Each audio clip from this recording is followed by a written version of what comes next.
Hello students, आप सभी का ऑनलाइन केमिस्ट्री क्लासेज में बहुत बहुत स्वागत है। विद्यार्थियों, आज हम आपके लिए लेके आ रहे हैं लेंथेनाइडों के रासायनिक गुण। स्टूडेंट्स, हमने लास्ट क्लास में लेंथेनाइडों के रासायनिक गुण को समझा दिया था। स्टूडेंट्स, अब हम आपको लेंथेनाइडों के रासायनिक गुण एक पर्टिकुलर फॉर्म में बता रहे हैं कि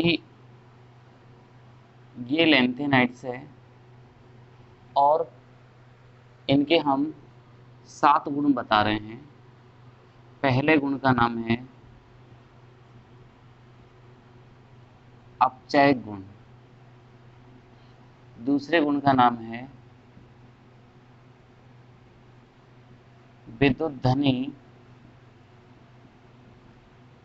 प्रकृति, ये दूसरा गुण है। तीसरे गुण का नाम है जल के साथ क्रिया,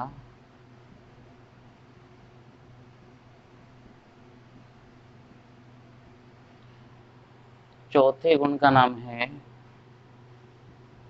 ऑक्सीजन के साथ क्रिया,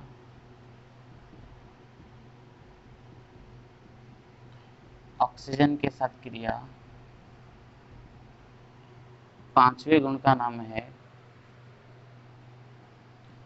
हाइड्रोजन के साथ क्रिया। छठे गुण का नाम है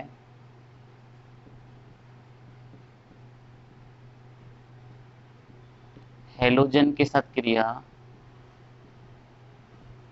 और स्टूडेंट, सातवें गुण का नाम है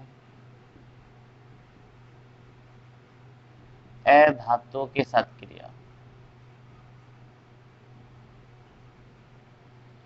ये पहला गुण, ये दूसरा गुण, ये तीसरा गुण, ये चौथा, ये पांचवा, ये छठा और ये सातवां। स्टूडेंट्स, ये सभी सातों गुण लेंथेनाइडों के गुण होते हैं।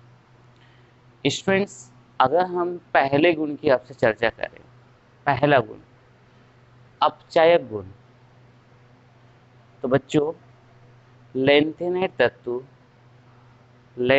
तत्व सरलता से ऑक्सीकृत होने के कारण अपचय गुण दर्शाती है। लेंथेनाइड तत्व सरलता से ऑक्सीकृत होने के कारण अपचय गुण दर्शाती है। तो स्टूडेंट्स, आप टॉपिक डाल लीजिए फर्स्ट अपचय गुण और उसमें लिखिए लेंथेनाइड तत्व सरलता से ऑक्सीकृत होने के कारण, सरलता से ऑक्सीकृत होने के कारण ये अपचय गुण दर्शाती है। स्टूडेंट्स, इसमें आप ये रिएक्शन लिख लेंगे Ln 3 + 3 इलेक्ट्रॉन। ये रिएक्शन आप इसमें नोट कर लीजिएगा, Ln 3 + 3 इलेक्ट्रॉन। स्टूडेंट, सेकेंड गुण है विद्युतधनी प्रकृति। आप सभी बच्चे जानते हैं कि लेंथेनाइड तत्व धातु होती है और धातु की नेचर क्या होती है? इलेक्ट्रॉन त्यागने की। यानी कि जो तत्व सरलता से इलेक्ट्रॉन त्याग देते हैं उनकी प्रकृति कैसी होती है बच्चों? विद्युतधनी। और जो सरलता से इलेक्ट्रॉन ग्रहण कर लेते हैं बच्चों, उनकी प्रकृति कैसी होती है? विद्युत ऋणी। तो बच्चों, यहाँ पर धातु है, इलेक्ट्रॉन त्याग रही है, इसलिए लेंथेनाइडों की प्रकृति कौन सी हो जाएगी? विद्युत धनी। तो सेकंड गुण लिखिए बच्चों, विद्युत धनी प्रकृति। और इसमें आप लिखिए लेंथेनाइड तत्व सरलता से इलेक्ट्रॉन त्यागने के कारण विद्युत धनीय प्रकृति के होते हैं, विद्युत धनीय प्रकृति के होते हैं। ओके स्टूडेंट्स, ये गुण नंबर 2 था। स्टूडेंट, गुण नंबर 3 जल के साथ क्रिया।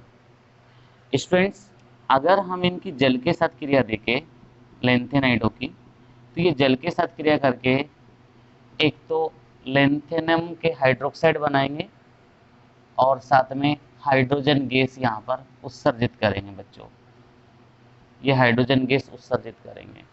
तो 2 Ln 6 जल के अणु लेंथेनम हाइड्रोक्साइड और 3H2 यहाँ से ये गैस निकल जाती है। तो स्टूडेंट लिखिए आप इसके बारे में, जल के साथ क्रिया टॉपिक डाल लीजिए और लिखिए लेंथेनाइड जल के साथ क्रिया करके उनके संगत हाइड्रोक्साइड बनाते हैं तथा हाइड्रोजन गैस का भी उत्सर्जन करते हैं, हाइड्रोजन गैस का भी उत्सर्जन करते हैं। स्टूडेंट्स ये रिएक्शन लिख लीजिएगा।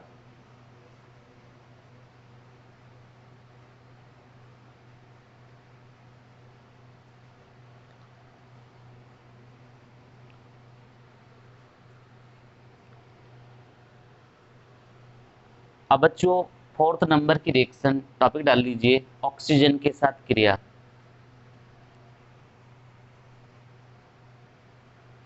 स्टूडेंट्स ये ऑक्सीजन के साथ क्रिया करेंगे तो ये क्रिया करने पर Ln2O3 यानी कि ट्राई ऑक्साइड बनाते हैं।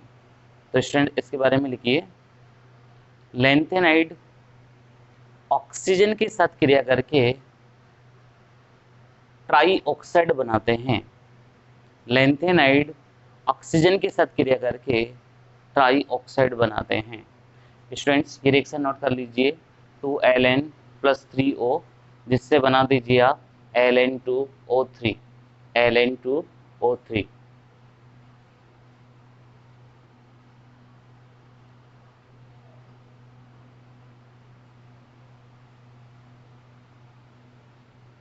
ओके स्टूडेंट्स, अब हम रिएक्शन नंबर 5 लेते हैं स्टूडेंट्स, हाइड्रोजन के साथ क्रिया। हाइड्रोजन के साथ क्रिया, इसमें आपको डायरेक्ट लिखना है, रिएक्शन नहीं है, डायरेक्ट लिखिए।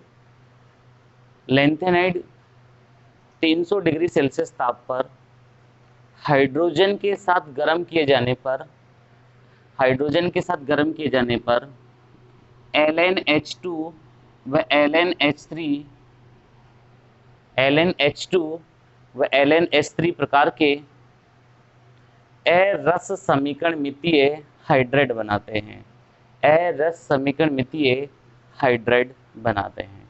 ओके स्टूडेंट्स, अरस समीकरणमितीय हाइड्राइड। अब रिएक्शन नंबर 6 लिखिए बच्चों, हेलोजन के साथ क्रिया।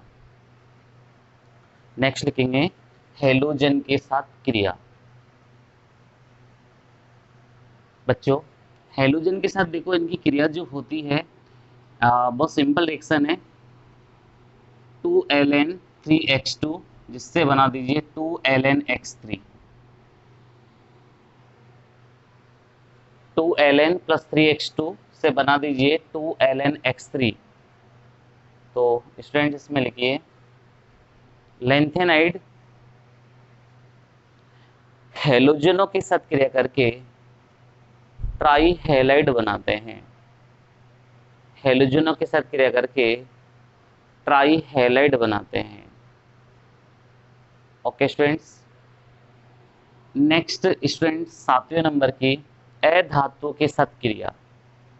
7वें नंबर की देख लीजिए, अधातु के साथ क्रिया। स्टूडेंट्स अधातु के साथ क्रिया। अब बच्चों अधातु के साथ क्रिया बिल्कुल उच्च ताप पर संपन्न होती है, अधातु के साथ क्रिया उच्च ताप पर संपन्न होते हुए। तो लिखिए इसमें, लेंथेनाइड उच्च ताप पर, लेंथेनाइड उच्च ताप पर अधातु के साथ क्रिया करके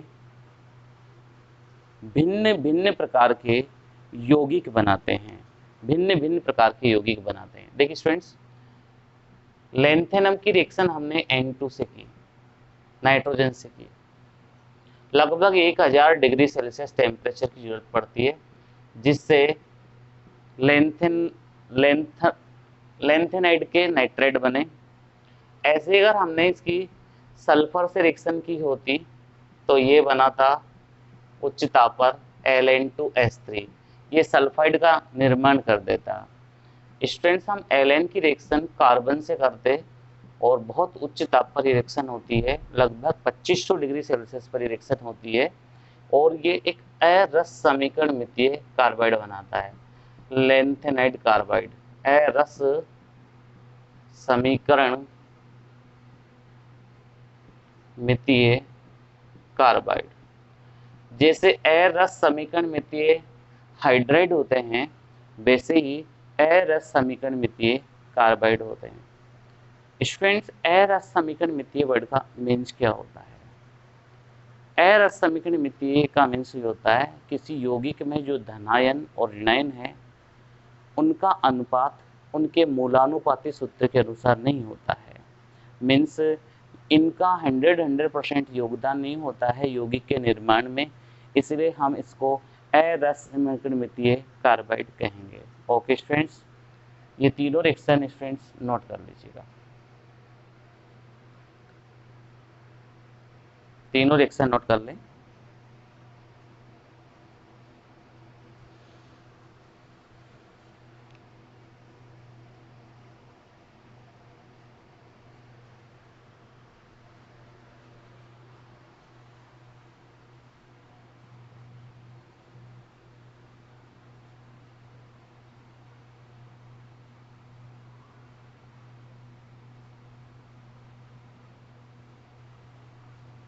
ओके स्टूडेंट्स, ये थे अपने रासायनिक गुण किनके, लैंथेनाइड तत्वों के। ओके स्टूडेंट्स, अब हम एक ऐसा टॉपिक लेने जा रहे हैं जो कि एग्जाम पॉइंट ऑफ व्यू से बहुत बहुत इम्पोर्टेंट होता है और इसके बारे में आपने सुना भी है, जिसका नाम है लैंथेनाइड संकुचन, लैंथेनाइड कॉन्ट्रैक्शन।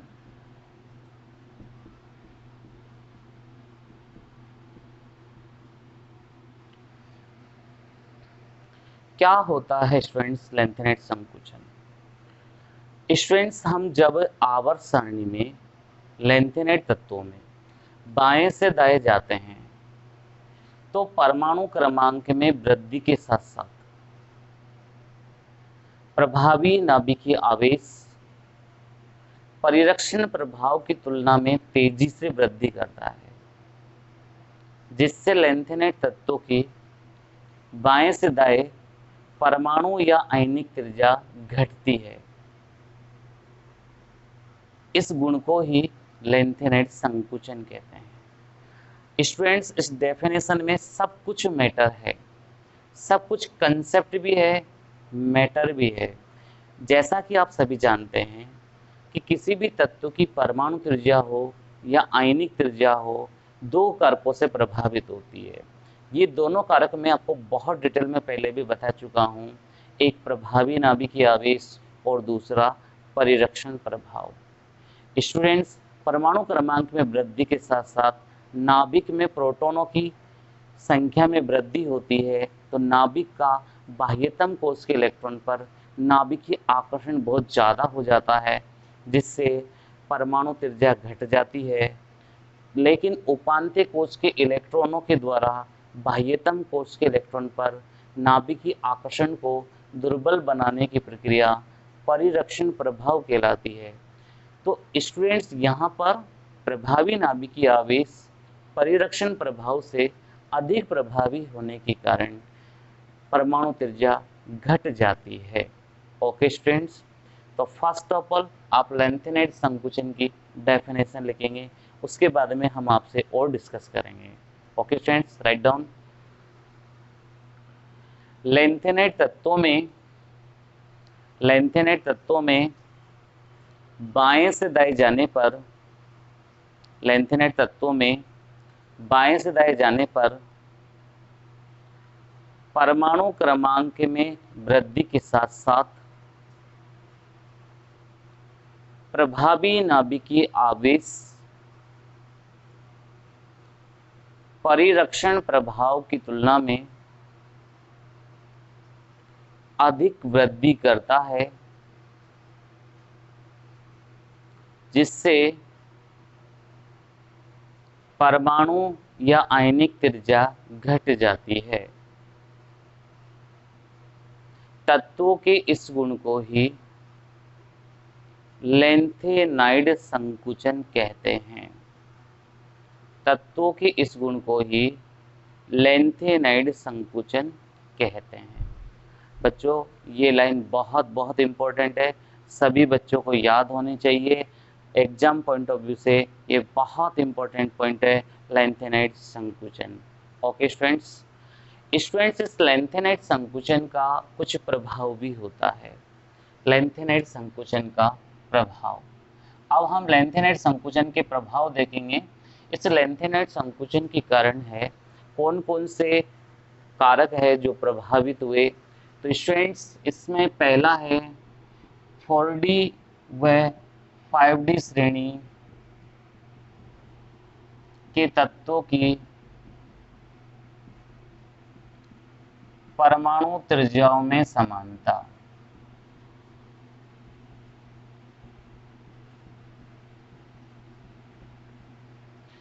स्टूडेंट्स पहला फैक्टर तो ये समझाया जाता है, इसको मैं समझा भी रहा हूँ। आप सभी बच्चे जानते हैं थर्ड ए ग्रुप और फोर्थ ए ग्रुप, डी ब्लॉक में थर्ड ए और फोर्थ ए ग्रुप, ये 3D श्रेणी, ये 4D और ये 5D। हम बात कर रहे हैं 4D और 5D की, लेकिन साथ में मैं 3D के बारे में भी बताऊंगा। थर्ड ए में क्या होता है, स्कैंडियम, इट्रियम और लेंथेनम, ये तीन तत्वों में अगर हम तुलना करें तो यहाँ कोई लेंथेनाइड संकुचन का प्रभाव नहीं लगता है। लेंथेनाइड संकुचन लेंथेनम के बाद आने वाले 14 तत्वों के कारण उत्पन्न होता है। तो स्टूडेंट्स 3D, 4D और 5D में से सबसे ज़्यादा परमाणु त्रिज्या किसकी हो जाएगी, लेंथेनाइड की, यानी कि लेंथेनम की हो जाएगी स्टूडेंट्स। ओके, थर्ड ए में तो ये कंसेप्ट लगता है, लेकिन फोर्थ ए में स्कैंडियम के बाद टाइटेनियम आता है, इट्रियम के बाद जिरकोनियम आता है, लेंथेनम के बाद हैफनियम आता है। स्टूडेंट आप सबको पता है लेंथेनम का परमाणु क्रमांक 57 होता है और लेंथेनम के बाद के 14 तत्व लेंथेनेट तत्वों के नाम से जाना जाते हैं और इस हैफनियम का परमाणु क्रमांक कितना हो जाता है, 72 हो जाता है। बच्चों इस परिस्थिति में क्या होता है, लेंथेनम से हैफनियम तक जाते हैं तो लेंथेनाइड संकुचन का प्रभाव हैफनियम में देखने को मिलता है। अब यदि इसमें लेंथेनाइड संकुचन का प्रभाव प्रभावित होगा तो ऊपर से नीचे यानी कि 3D से 4D में आते हैं तो परमाणु त्रिज्या बढ़ेगी। परमाणु त्रिज्या क्या हो जाएगी बच्चों, बढ़ जाएगी। लेकिन जिरकोनियम से हैफनियम में जाते हैं तो हैफनियम में भरे गए 14 एफ इलेक्ट्रॉनों के कारण परमाणु त्रिज्या बढ़ने की बजाय क्या हो जाती है, घटने लग जाती है और जिरकोनियम और हैफनियम की परमाणु त्रिज्या लगभग बराबर हो जाती है। तो ये स्टूडेंट्स, ये जिरकोनियम और हैफनियम की परमाणु त्रिज्या लगभग बराबर होती है क्यों, ये क्वेश्चन बन सकता है। बहुत अच्छा क्वेश्चन है स्टूडेंट्स, लेंथेनाइड संकुचन के कारण ये ऐसा संभव हो पाया है। तो स्टूडेंट्स फर्स्ट टॉपिक आप डाल लीजिए, लेंथेनाइड संकुचन के प्रभाव, और इसमें एक लाइन लिखिए, इसके निम्न प्रभाव है, इसके निम्न प्रभाव है। स्टूडेंट इसमें फर्स्ट टॉपिक डालें आप, 4D व 5D श्रेणी के तत्वों की, 4D व 5D श्रेणी के तत्वों की परमाणु त्रिज्याओं में समानता। 4D व 5D श्रेणी के तत्वों की परमाणु त्रिज्याओं में समानता। ओके स्टूडेंट्स, तो बच्चों हम लिखते हैं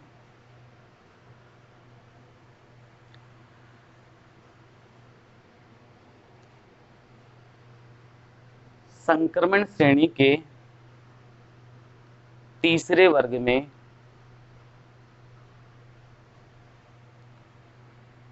ऊपर से नीचे की ओर जाने पर परमाणु त्रिज्या स्कैंडियम से लेंथेनम तक बढ़ती है लेकिन फोर्थ ए श्रेणी के तत्वों में टाइटेनियम से जिरकोनियम तक परमाणु त्रिज्या में वृद्धि होती है, किंतु जिरकोनियम से हैफनियम तक लैंथेनाइड संकुचन के कारण परमाणु त्रिज्या लगभग बराबर हो जाती है। परमाणु त्रिज्या लगभग बराबर हो जाती है। ओके स्टूडेंट्स, आप इसको ऐसे कैसे नोट कर लीजिए जिससे आपको याद रहे। ये 3D श्रेणी है, ये 4D है, ये 5D है। ये बढ़ने का चिन्ह है, आरोही क्रम है।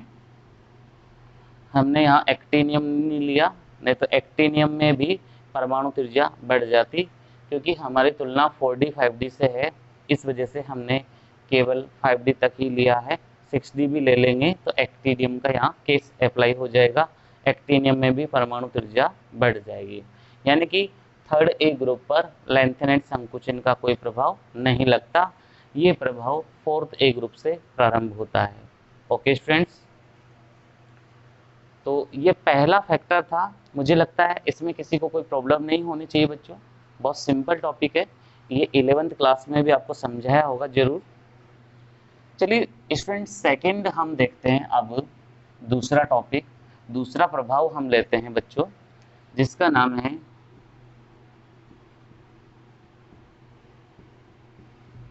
लैंथेनाइडों का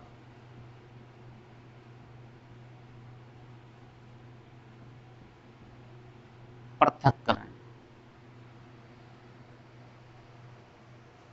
दूसरा प्रभाव, स्टूडेंट्स आप सभी जानते हैं कि लैंथेनाइडों की परमाणु त्रिज्याएं लगभग बराबर होती थी,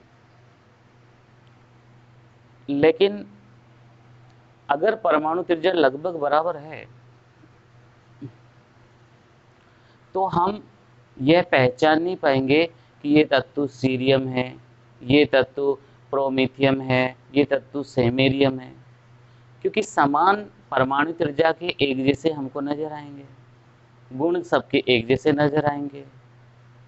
तो फिर ऐसा क्या हुआ कि इनके गुणों में भिन्नता उत्पन्न की गई? तो बच्चों, लैंथेनाइड संकुचन के कारण इनकी परमाणु त्रिज्याओं में भिन्नता उत्पन्न कर दी गई। कुछ परमाणु बड़े आकार के दिखे, यानी कि शुरुआत के परमाणु हम जानते हैं सीरियम से जाएंगे ल्यूटेशियम तक परमाणु त्रिज्या घट रही है, तो सबसे बड़ा कौन हो जाएगा? सीरियम हो जाएगा। उससे छोटा कौन हो जाएगा? प्रेसियोडाइमियम हो जाएगा, फिर नियोडाइमियम हो जाएगा।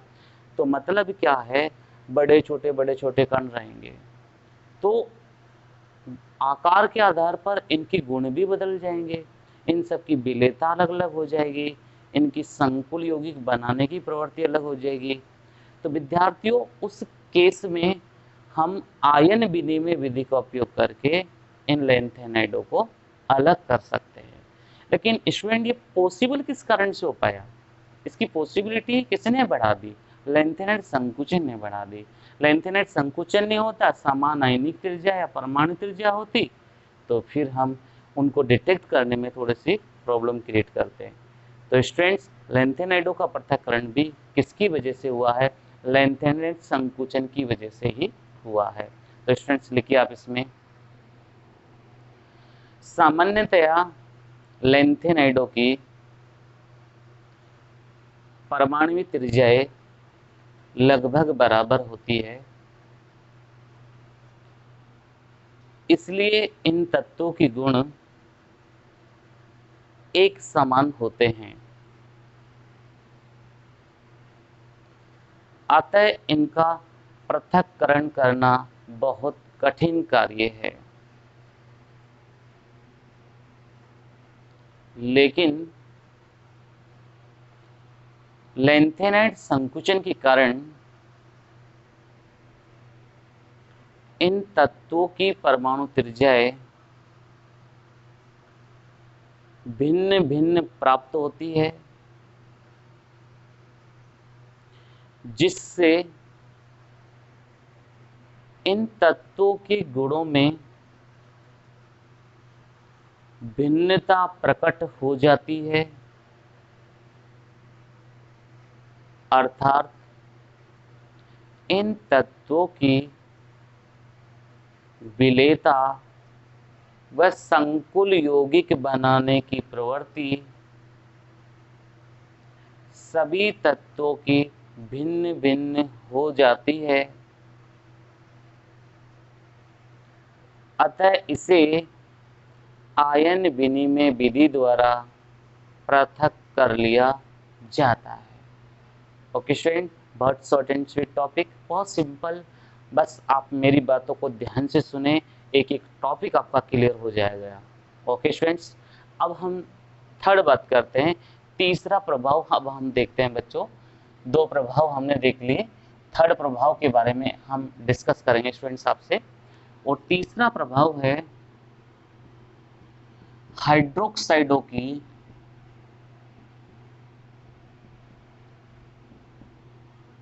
क्षारीय प्रवृत्ति।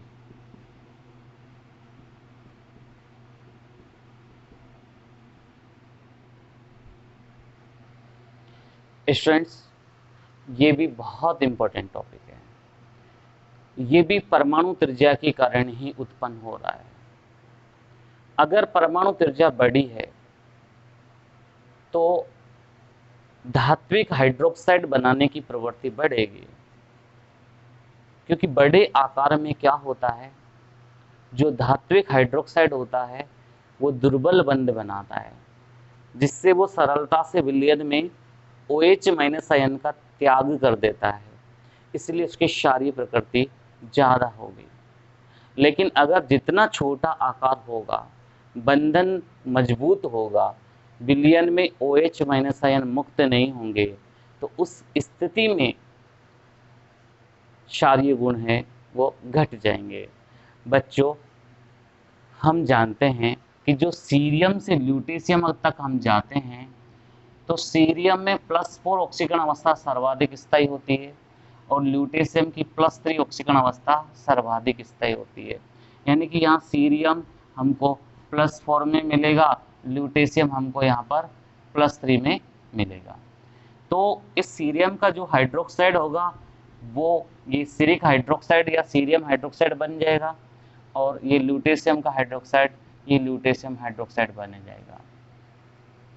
स्टूडेंट, लैंथेनाइड संकुचन के कारण आपको पता है बाएं से दाएं जाते हैं तो परमाणु त्रिज्या घटती है। मतलब सीरियम की परमाणु त्रिज्या बड़ी है तो ल्यूटेशियम की परमाणु त्रिज्या छोटी है। तो बड़ी परमाणु त्रिज्या के लिए क्षारीय प्रवृत्ति ज़्यादा होगी, मीन्स सीरियम हाइड्रोक्साइड प्रबल क्षारीय होगा और ल्यूटेशियम हाइड्रोक्साइड दुर्बल क्षारीय हो जाएगा। तो स्टूडेंट्स, बहुत अच्छा क्वेश्चन बन सकता है, कारण आपसे पूछा जा सकता है कि सीरियम हाइड्रोक्साइड है प्रबल क्षारीय क्यों होता है, जबकि ल्यूटेशियम हाइड्रोक्साइड है दुर्बल क्षारीय क्यों होता है। तो आप बताएंगे सीरियम हाइड्रोक्साइड में सीरियम की परमाणु त्रिज्या बड़ी होती है, इसलिए यह अपने जलीय विलयन में सरलता से OH- आयन उत्पन्न कर देगा और क्षारीय गुणों में वृद्धि करेगा। जबकि ल्यूटेशियम हाइड्रोक्साइड में ल्यूटेशियम है छोटी परमाणु त्रिज्या रखता है, इसलिए इनके मध्य बंधन दुर्बल होगा और यह अपने जलीय विलयन में सरलता से OH- आयन उत्पन्न नहीं करेगा। तो ये हम क्वेश्चन बना सकते हैं। ओके स्टूडेंट्स, चलिए तो लिखिए टॉपिक हाइड्रोक्साइडों की क्षारीय प्रवृत्ति। हाइड्रोक्साइडों की क्षारीय प्रवृत्ति लिखिए स्टूडेंट इसमें।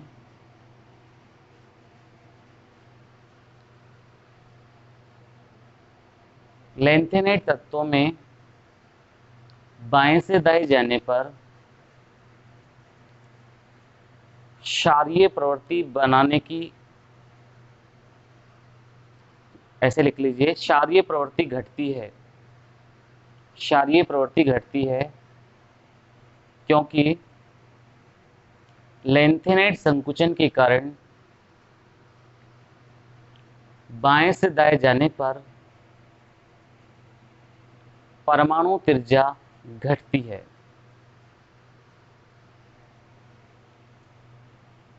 सीरियम +4 से ल्यूटेशियम +3 के हाइड्रोक्साइड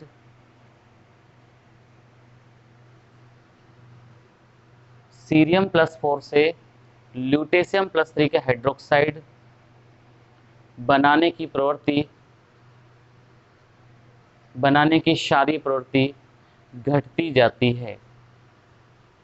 अर्थात सीरियम हाइड्रोक्साइड प्रबल क्षारीय है, जबकि ल्यूटेशियम हाइड्रोक्साइड दुर्बल क्षारीय है। स्टूडेंट्स, आप समझने के हिसाब से इसको बना सकते हैं। ये आपके केवल समझने के हिसाब से ये मैं बना देता हूँ, समझा देता हूँ। इससे क्या अच्छा समझ में आता है स्टूडेंट्स को। तो स्टूडेंट्स, आज के वीडियो लेक्चर में हमने लैंथेनाइड तत्व के रासायनिक गुण देखे और दूसरा एक बहुत इंपॉर्टेंट टॉपिक लैंथेनाइड संकुचन लिया। स्टूडेंट्स, आप चाहते हैं कि मैं इसी तरीके से वीडियो बनाता रहूं, तो आप हमारे चैनल को लाइक, शेयर एंड सब्सक्राइब जरूर करें और ज़्यादा से ज़्यादा लोगों को बताएं कि आप घर बैठे आप केमिस्ट्री पढ़ने का अपनी सरल भाषा में आनंद ले सकते हैं और आप इसी तरीके से वीडियो हमारे देखते रहें। बहुत बहुत धन्यवाद। Thank you everyone for watching my video. Okay, thank you बच्चों।